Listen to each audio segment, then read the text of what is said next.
As I travel around the world, one of the things that people most talk about is how busy they are. It's as though we don't have 24 hours anymore in the day. Everyone is busy. Everyone is tired at the end of the day. We're all like a bunch of hamsters running in a wheel. Seem to not be getting anywhere, but we're all out of breath. This has a tremendous and terrible impact on our Christian life.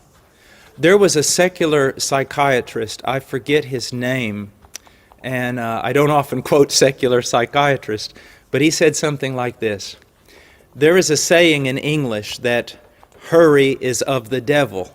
And he said, no, that's not true. Hurry is the devil. And what he was trying to say was simply that it's one of the things that is most doing damage to the individual, our society, our culture, and I would submit to you it's doing a great deal of damage to the church. There are so many things calling for our attention. And now that we have this explosion of the internet with Twitter and Facebook and websites and such an overload of information, we have less time than ever. Less time than ever. And because people, now don't be offended, but because people are very egocentric and everyone wants to be a movie star, everyone now has their own Facebook page and their own Twitter account, and they're announcing to the world everything that they're doing, everything they are, and everything they believe. Now, some of that, I suppose, could be good, but a lot of it's just a waste of time. Now, the question is, since everyone is so busy, what can we do to affect this problem? Well, first of all, we need to realize something, that we are not called by God to do everything. We are called by God to do His will. So, if we're going to order our life, we must know what God's will is, and that is found in the Scriptures. You know, it seems like every question someone has, the answer is always this: go back into the Scriptures, read the Word, and find out what He has to say. But the way I handle all of this, because it also affects me, is I set priorities. Hopefully they're not my priorities, but they're God's priority. What is my number one priority every day? Number one priority. I would have to say it is meeting with God. Spending time in the Word and spending time in prayer, because it impacts my entire life. If I don't do it, I'm disobedient. And if I don't do it, I'm no good to anyone. Do you know Martin Luther said? He said one time, he goes, I am so busy today that if I do not pray 3 hours, I'm never going to get everything done.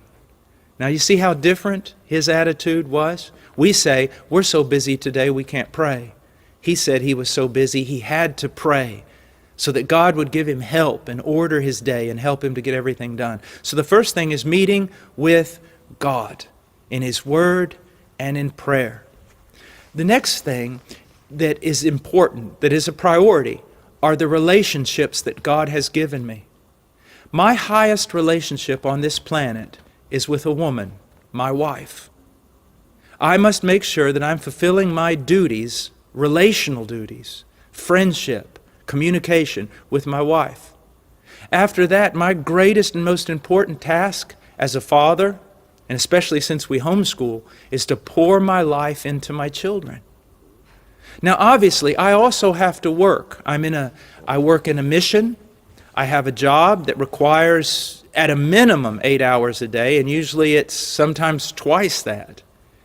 And so when I go to work, I work hard. I don't play around. I don't get in a lot of conversations.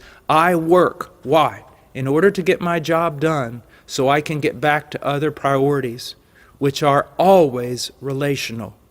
My relationship with God, my relationship with my family, my relationship with my brothers and sisters in Christ, and then my relationship with people who need Jesus Christ. I think it will really help most people if they would put meeting with God first, and then put their relationships, the relationships that God has given them, following that. Then, of course, their work that they must do in order to sustain themselves and their family. And if there's no time left, then instead of cutting out time with God, cut out your Facebook, cut out your Twitter account, cut out being on the web all the time, or on the telephone all the time, or texting all the time. Those things simply are not necessary. They simply are not. Here's something that I would like you to think about. God created us for a relationship with Him, but also horizontal relationships with others. On the day that I am about to die, and I'm laying on my deathbed, I will have many regrets if I have neglected the relationships that God has given me, especially with family and brothers and sisters in Christ. I don't think I'm going to be very, very sad if I was not able to do Twitter or was not able to maintain a Facebook page. Get your priorities together, and you'll not have much problem with time.